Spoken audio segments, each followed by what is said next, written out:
Okay, now we're audible. I thought I unmuted it, but apparently I muted it. Okay, as I was saying, I'm Dennis, the community manager here at Blue Owl Studios.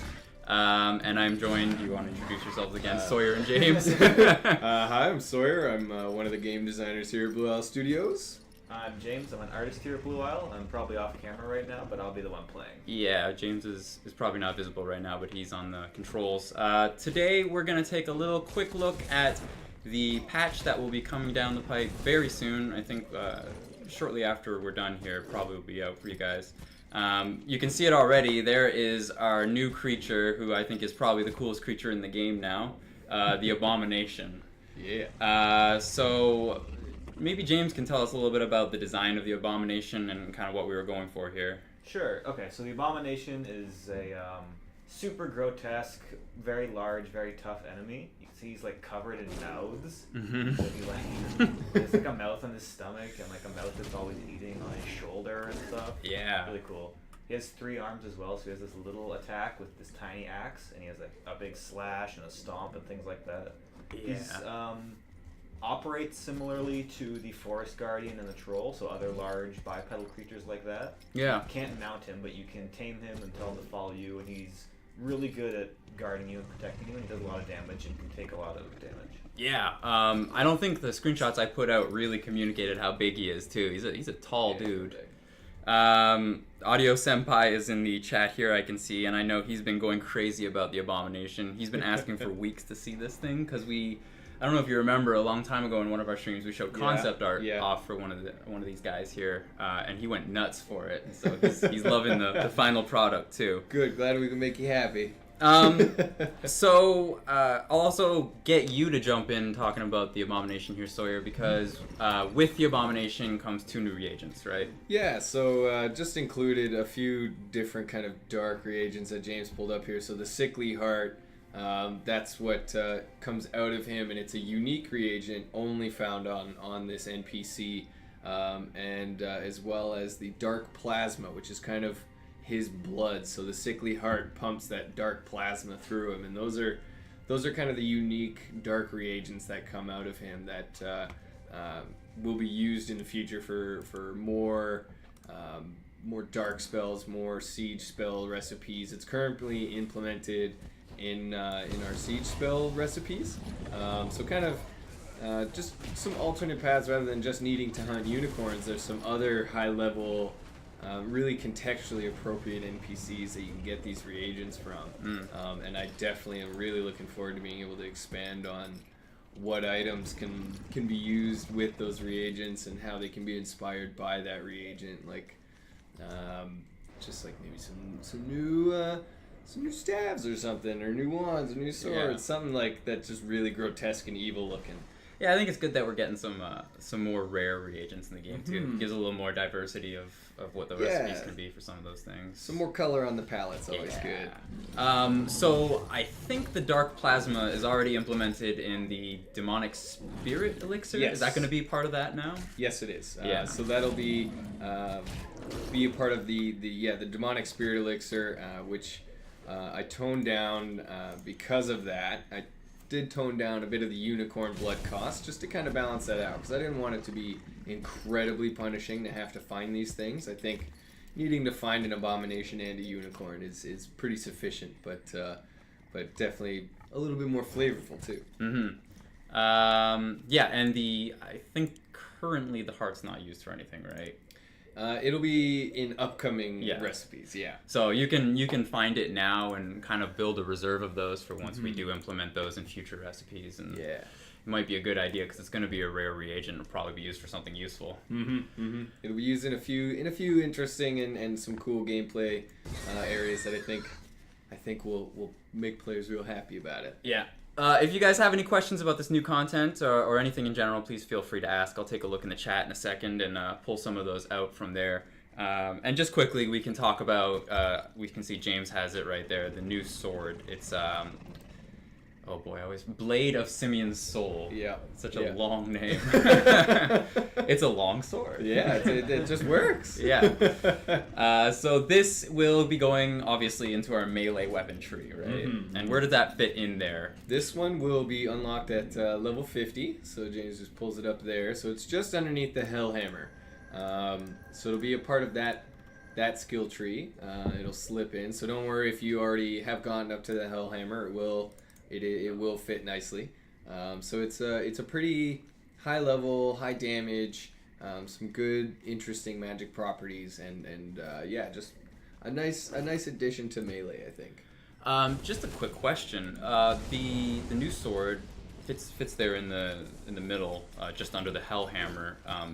Does the Hellhammer's damage get a bump, or is it? It does. Okay. It does. So the Hellhammer has been boosted to unlock at level 60, which means it'll be higher in the tier by default and get when you craft it, it'll, even at the lowest point, it'll get a damage boost. Okay. So Hellhammer's getting bumped up, and then this is just kind of slotting in there. Yeah. Cool. And if you've already unlocked the Hellhammer, that's not going to change. Yeah, if you've already unlocked the Hellhammer, you'll still have it unlocked, so that there's no problem there. Nobody worry that you're going to lose that if you have that item and you like it. So yeah, no worries on melee class. Just seeing some questions about future content. Someone, Missy Biatch, that's a good name. They love the game, but they would like to see more furniture in the game. That's something we'll probably do in the future. Yeah, those kind of things are fairly ongoing. Always kind of whenever we have the time available, trying to make something nice and meaningful in there. Mm-hmm. Yeah, I'd really like to have a set that comes in and has like tables and chairs. Yeah. And, like, more normal sort of stuff, so that you can fill up your castle or your house with like real objects. Yeah. Maybe they could have some sort of function, but maybe they just be decorative as well. Yeah, just to give your, I guess, structures a little more life to them. That'd be probably pretty good for that. Yeah, and we'll keep you guys updated when those things are coming. Mm-hmm. But I would assume that's gonna happen at some point. What else do we have here? Super Catfish Pro wants to know about any plans for farming or animal breeding. We do have farming on our Trello board, so it is for sure something we're thinking about. Yeah. Animal breeding, I'm not so sure about. Yeah, animal breeding so far has only been mentioned in like offhand conversation, but farming is one of those things that we're working towards. It's in the early design phases of just how it'll be implemented, what kind of structures might be needed, what the recipes would be. So it's still in the early pre-design phase, but it's making its way into the pipeline. Animal breeding is something interesting. Might be a bit longer in the pipeline, maybe a little bit down the line, since that would require some new functionality almost entirely. Yeah. Whereas kind of farming and stuff it has a good basis to start with, so it's something that we're talking about pursuing within the next while here. Right. Yeah. Amnesiac 111 is asking about. Now, this is something I know we've talked about, but I don't think we have any short-term plans for just yet, about transferring characters between servers, if that'll ever be a possibility. So far, I don't think there's anything concrete going on about that. Yeah. But definitely, when everything is more kosher, when everything's more stable, and we've really made everything just nice and solid the way we want it, then those kind of extra things might be considered. Yeah. There's some constraints to that because we have PvE servers, we have private servers, we have and the PvP servers all in action. It might cause conflict for somebody who's been leveling up in a peaceful PvE environment to get to level 60 and then coming into a PvP server, rather than being a part of that natural competition and progression from the start.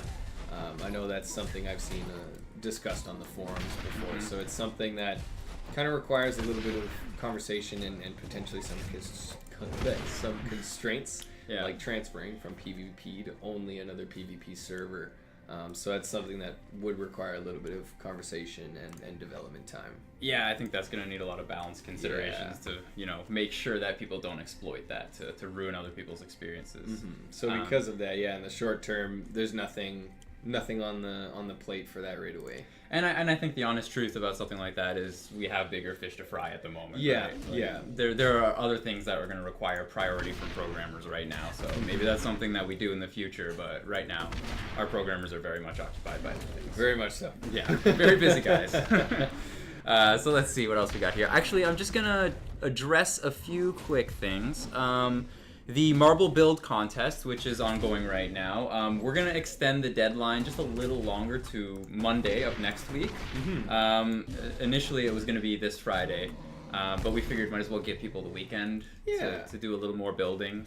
None of the other dates should change, so I think we'll still be doing a live stream at the same time next week to announce the winners and look at some of the entries and all that. We've got some really cool entries. So Crazy good ones that we're going to take a little look at later. But yeah, some people have really gone to town with it. I'm really excited that people have really embraced the new structure kit. Yeah, that's one of those things that we've been sharing around the office a ton and laughing about and enjoying and just we're always a little bit inspired by what people have, and we're always like a little bit in awe. And always enjoy the creative things that they make with these pieces. Yeah, just the lateral thinking some people have to use pieces in ways that we never imagined they would. It's great. Yeah, I love it. So yeah, we'll take a look at some of those later. And one of the other things I wanted to quickly address, if you didn't see the news post, it was either yesterday or the day before. Time is a flat circle. We were just putting the word out that we'll be closing a few servers just because, we have our monitoring tools, and we saw that there were actually a lot of servers that either got no activity or one person a week. Yeah. And so we figure, why have those servers there? It kind of dilutes the player population. We want to funnel them towards places where other players are playing. Someone buys the game and they load up the server browser and there's 30 empty servers and they're trying to find one that has a bunch of people on it. Yeah. It's not a great experience. So that should help a lot with bringing all the community together. So I think at this point those servers are now closed. If you did play on one of those servers either recently or in the past, we are going to be uploading the save data from those servers, so you can download it and continue play on your own. You can host a private server, start a custom game, and your structure and character and all that will be still accessible. Yeah. So don't worry about your progress. You can keep it and just play locally, so playing on your own system or playing on a private server. There won't be a transfer to live servers for many reasons, mainly being progression and the world data. You don't know what's happened there. So if you're on there by yourself, just bring it on over to your own machine, and you can definitely continue on locally. So Bandle Dad asks, can we have some armor with gloves? Which I think is a problem because we have the gauntlet class of weapons. So I don't know. Yeah, they're technically our weapon gloves, our weaponized gloves. Weaponized gloves. What other game has weaponized gloves? That's great. Yeah, so that probably won't be coming in any future dates. Yeah, exactly. Let's see what else we have. There's Chef Taylor 69 is asking how we're doing. He loves the game. So he's asking, and this is something else I want to talk about recent issues with FPS drops on some servers. So we are aware of this problem. There are a few servers that have been identified as having memory leaks basically and causing major FPS drops when you get on there. So we're investigating that right now. We'll find a solution. As soon as we have anything to tell you guys, I will make sure we put the word out. But I just want to reassure everybody that it is on our radar. Yeah. We do know about that. And another issue that is really prevalent on the forums and people are reporting it is disappearing structure pieces. This one's a little bit of a head scratcher for us because we're trying to figure out what's going on. We're not sure if structure pieces are straight up disappearing, if they're just not rendering for some people, but they are there. So again, I want to assure you it is on our radar and we are investigating that problem. And as soon as I have anything to tell you guys, I will put the word out for you. Yeah. And if anybody out there, if it happens to you and you know how it occurred, your reproduction steps essentially, please feel free to contact us and let us know any information you have. Can certainly help us get to a solution. But we are actively trying to solve that problem. Yeah. Let's see. Oh, okay, yeah. So another question from Missy Biatch. This is one we've kind of addressed a few times, but we might as well talk about it again in case people are new to the game and they don't know.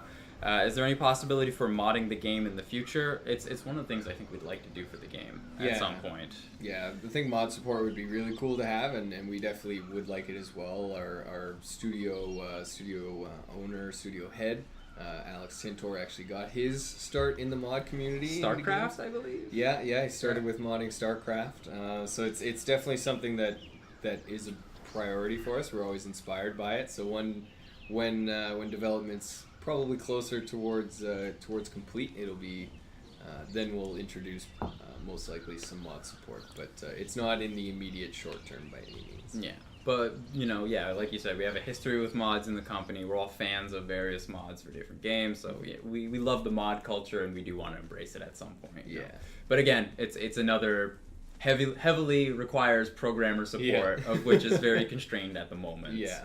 And that will change in the future when we, get past some of these major issues and implement some of the big things that we're currently working on and can move on to new projects. Yeah.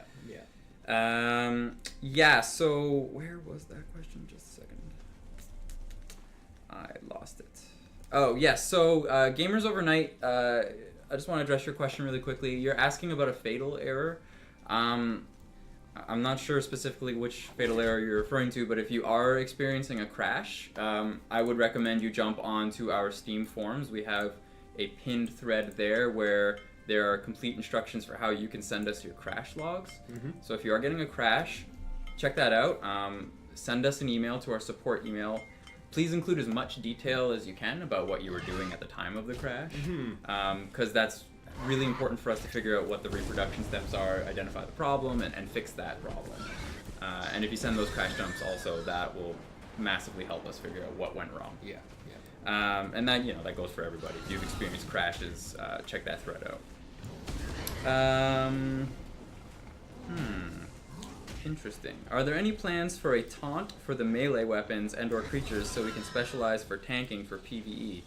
Delusions of asks that. That's actually a good question. That's a question. Okay. How is, I'm actually not super sure. How is aggro managed in our game? So it's based on threat percent, or threat perception. So the NPCs will perceive who is the biggest threat, and that's usually based on how close you are to them, the damage you're dealing. So for instance, if an NPC is out wandering in the woods, they'll perceive you at certain distances and things like that. Fairly standard AI mechanics. They can also hear you. So if you're walking up behind them and you're not within their line of sight, they can hear you coming if you're running up to them. Yeah. So they have sight and hearing perceptions, and then damage perception. So who's doing damage to them, or who does damage first. Right. Is the first pull. So if you hit them with a spell, you've pulled their aggro. But if you start to do a lot more damage, I believe that will also pull the aggro. Gotcha. Okay.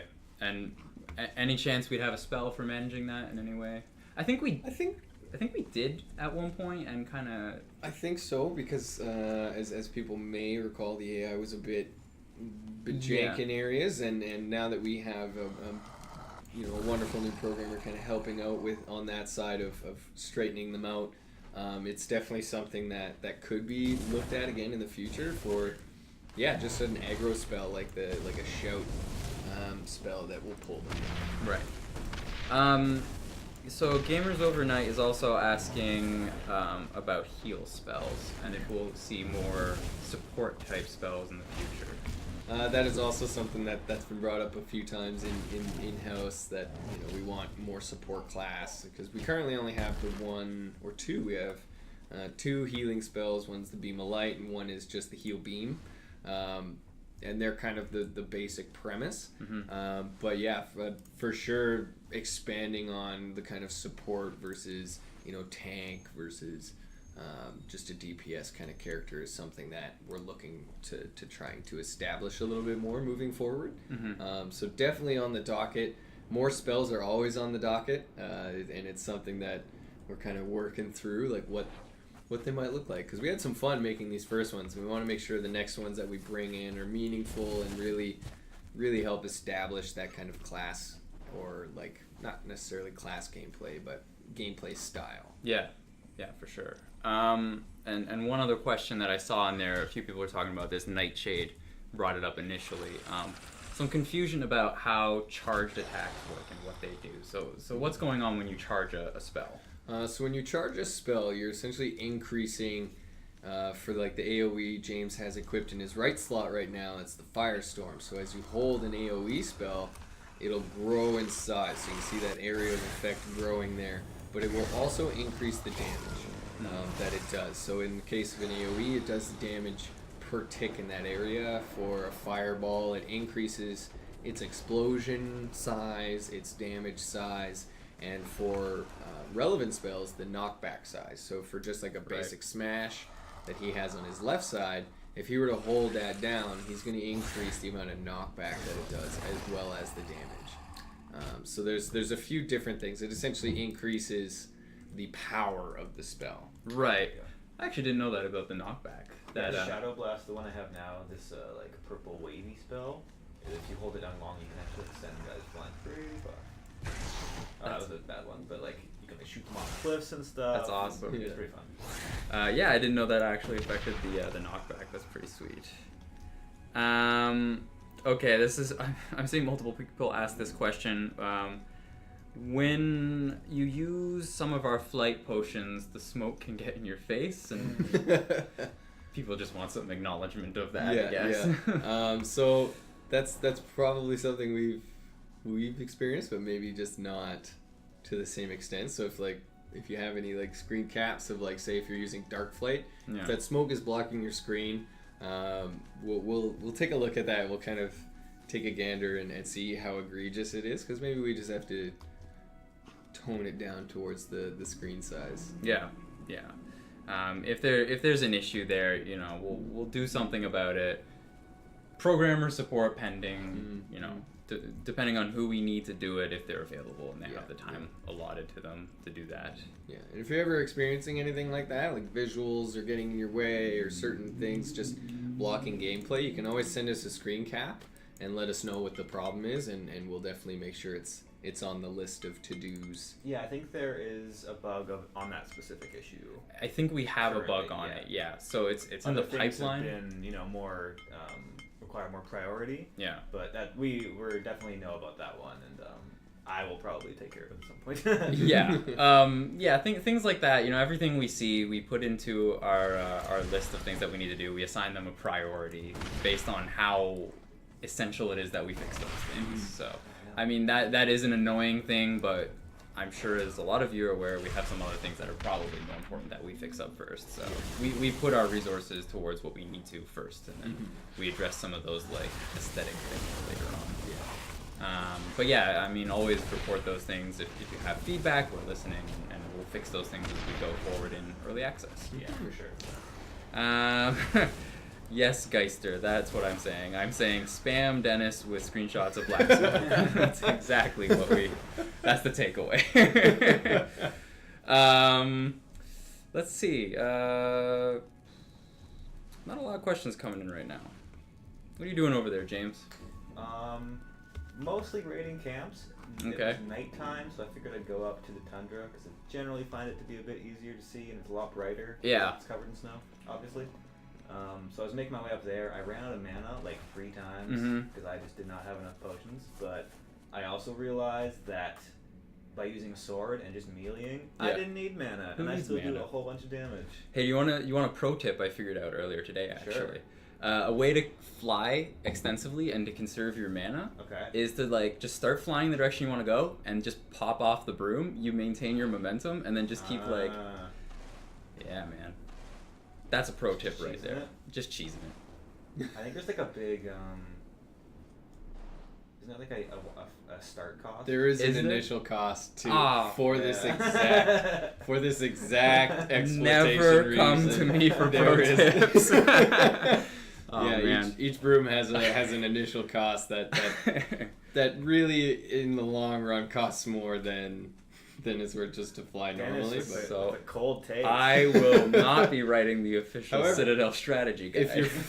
if you're flying down, technically you can just fall. Yeah, right. Yeah. That's a pro tip. Pro tip: gravity works in our game.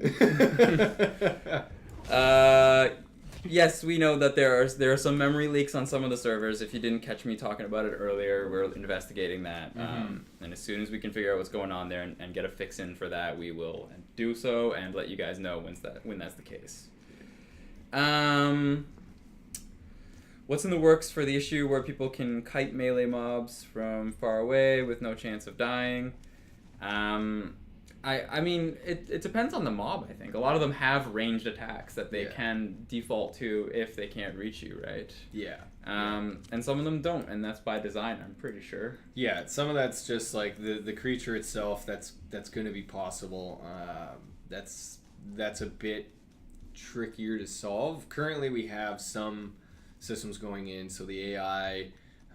if it can't attack you, if it can't get at you within a certain amount of time, it'll just leave. So for the person that's kiting them, it may become a little less viable for them to do so. Like say they just have a wand and they're just hitting them from afar. The AI will try to get to you. If it can't, it will just eventually just leave. So that's a little bit of one of those kind of hot button issues that's takes a little bit of clever programming to solve and a bunch of time to actually find out the exploits behind it. So if they happen to find like certain spells, certain weapons, or whatever are really having an easy time with PvE gameplay, they can let us know and we can try to find ways to solve that puzzle. But yeah, it's just one of those things that'll probably always somewhat happen. Yeah, and I mean, I think that's just kind of the nature of these types of games. Like, AI can't be amazing on a game where there's like 40 people playing at the same time. Yeah. And, you know, if we can make improvements, we will at some point. But, you know, they're not going to be like super genius enemies. But I think where they are now, they were a little busted when we launched. Yeah. I think they've definitely improved since then. Big time. And if we can do improvements in the future, we will definitely do that. Yeah. AI fix-ups is one of the big tickets that if it feels like it's got an exploit or if it's broken, that'll get fixed. They just, because AI is a very complex machine in games, I think there's kind of a misnomer that they're just another gameplay element, but in reality it's one of the most complex gameplay elements that exist, making good and dynamic AI. And because also we're not a standard RPG shooter, there is a little bit of contextual flavor that went into them, so there's a little bit of gameplay elements that need to be designed out before solutions get put in place. But our programmer that's been working on them has been working very hard at making them more responsive, making them prioritize whether they can attack or not. So you won't see them just standing against a rock trying to hit you when they can't. They will leave, and they will run from you. So kiting them, I think, is currently it's just part of the gameplay strategy that if you want to kite an enemy that's an NPC, that's cool. Certain NPCs you won't be able to. You're not going to be able to kite them. They'll circle back and they'll mess your day up a little bit. Yeah, exactly. And I'm seeing a lot of questions about just general balance stuff, like, will you ever reevaluate the speeds of some of the creatures, you know, flight speed for brooms, things like that. All of that in general, you know, we'll evaluate balance as we go. We've made a lot of balance changes since we've launched the game. Yeah. Some of those things maybe we'll take a look at later on down the line or at some point during early access. You know, and like as we add all these new systems and, you know, the number of creatures we have increases and new systems get added to the game and all that, eventually we're going to have to look at balance like critically again and rebalance everything to make sense where we end up in the game. Yeah, the balance of right now, because we are in early access, is a pretty living organism. Where some of the changes are going in based on what players are saying, what they're not saying and doing. So like exploits and things like that kind of cause us to gate things or change the power or potency of certain things. Things like NPC damage was once upon a time incredibly high. Yes. And players were letting us know that it was too punishing. They let us know again later on that we had softened it too much. So we found that nice middle ground while working with the community, working with players to kind of build it up. So if anybody's playing and you have some critique on balance or things you might like to see for balance in the future, you can always let us know. We're always listening to that. And if enough people are saying it, then it might come true. Some things just have to exist in difficult forms or easy forms for the sake of progression and level unlocking and things like that. Yeah. But it's definitely I'm keeping a close eye on it because I there are certain things that I know need some attention and some love. So that'll be coming in the future. Yeah. Basically, just a game of watching these things, seeing how people react to them. Yeah. And then adjusting these things as we add new things that could potentially alter the balance there. Why don't we jump over to those structures and take a look at those? What do you think, James? Sure, sounds good. I don't want to interrupt your quest. No, but... it's not good. Chased out of a cave by 2 dragons. Yeah, it looked like it was going real well. Why don't we jump over here? So we just got a few structures into the marble build contest already, and we want to take a look at some of them. Maybe give you guys some ideas of things that you can do while maybe you might want to enter the contest later on. So this first one is from Dessen. He is on Steam. If you go on Steam on our forums, there's a temporary sub-forum that we have where you can see entries and put your own entry in there. This is his Wizard Spa, which was a big hit in the office. Everyone really liked this one. Pretty sweet. It's pretty creative. It looks really legit. He has beach towels near the pool. It's awesome. To dry off. He's got that little gazebo thing happening there. Yeah, I love it. It's awesome. It's pretty great. So we really like that one. Hats off to you. Yeah. This one's from a guy named Ark on Steam. He made this. He calls it a spaceship. It does look very alien, otherworldly, I guess.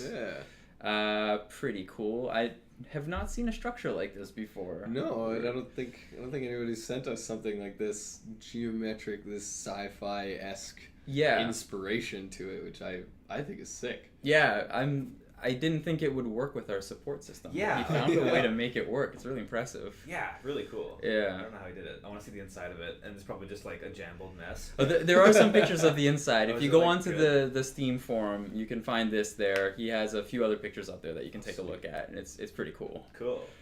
The next one is from a gentleman named Promster on Steam as well. This is his Chess Palace, which is really cool.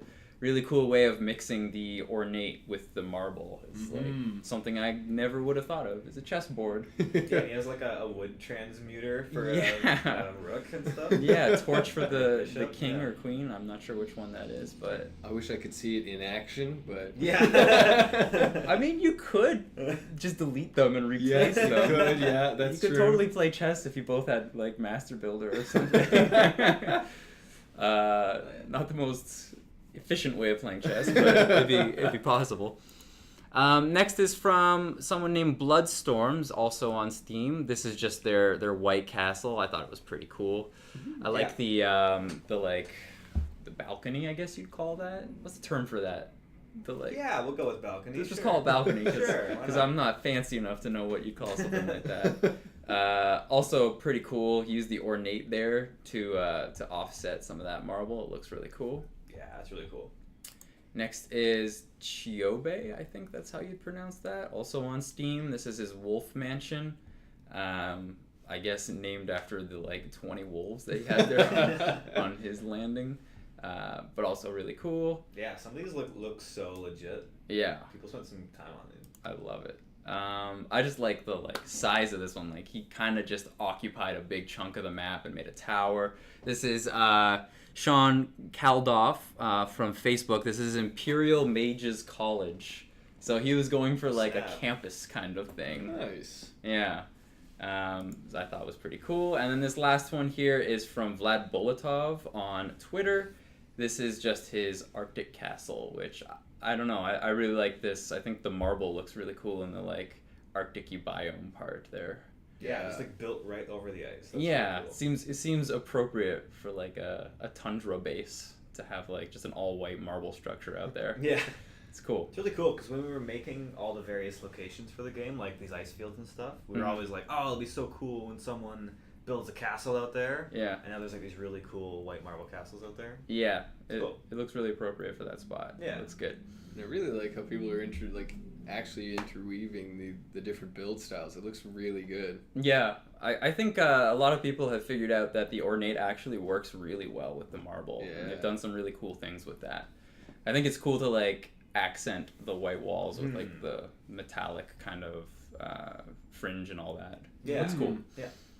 So yeah, that's a few of the entries. There's a bunch more. If you guys want to take a look at them, you can find them on our Steam forum there in the Marble Castle Build Contest subforum that we set up. There's a few of them on Twitter and Facebook as well. And if you want to enter your own, like I was saying earlier, we extended the duration of the contest to Monday of next week. So you'll have the weekend to build as well if you want to jump in on that.